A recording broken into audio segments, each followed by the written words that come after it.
Hey guys, welcome to week 2. We are in the Posture and Mobility Foundations course, and I want to go through with you. I've kind of set up in your modules the wall test as an option if you feel like your posture is a little bit off. So I want to go through the landmarks that we should be looking at when it comes to our posture, and then I want to hear from you. So hopefully this video helps you gain some perspective on how we should be standing, kind of holding ourselves, how we should be sitting.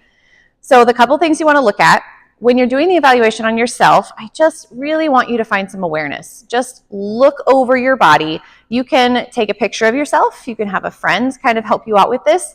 When we do the wall test, it's really nice to have somebody with you, but not necessary, okay?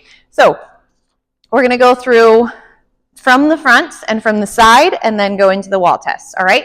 So I want you to think about if your earlobes are level, and then if your shoulders are level when you're standing.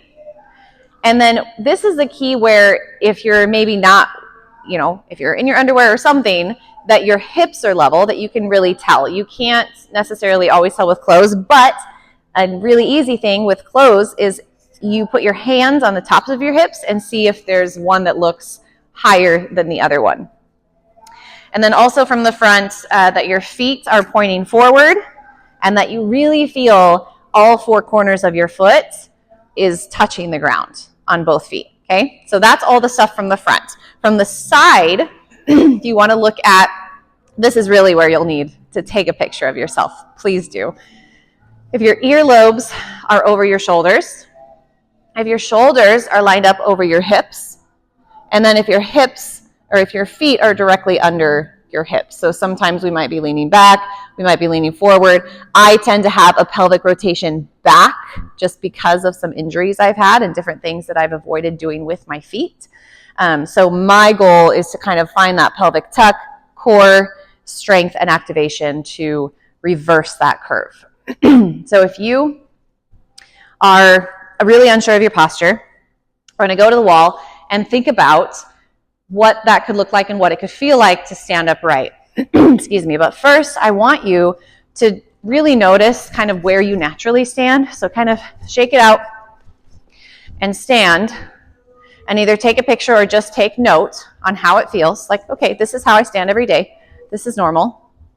And then I want you to go to a wall and your feet are going to be about 6 inches away from the wall. You're going to have your glutes, your back, your shoulders, and your head all on the wall.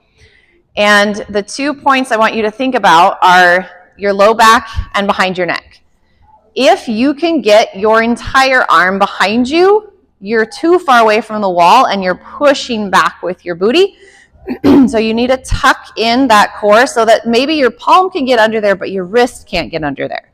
So I'm going to pull that in. Kind of keep the knees a little bit soft. You don't want to hyperextend. I have that ability, just tendency to do that.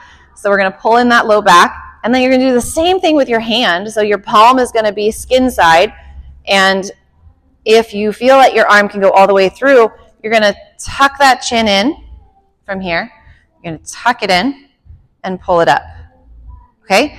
And once you're here, you're going to step out away from the wall, and that's going to be kind of where your posture should be.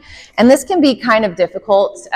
Again, bring a friend if you can. Otherwise, you're just kind of going to get an idea and help yourself out with it. So to practice your natural posture, you're just going to tighten your abdominal muscles. Really, that's a big deal, and that's easy to do. And by pulling them in towards your spine, retract your chin. That gets your earlobes right over your shoulders, because so many times we've got this going on. We're studying, we're over our phones. We've got this kind of kyphosis in that upper thoracic spine, and then our neck tends to go forward. So just bring some awareness to that. I hope this helps and it gives you some perspective.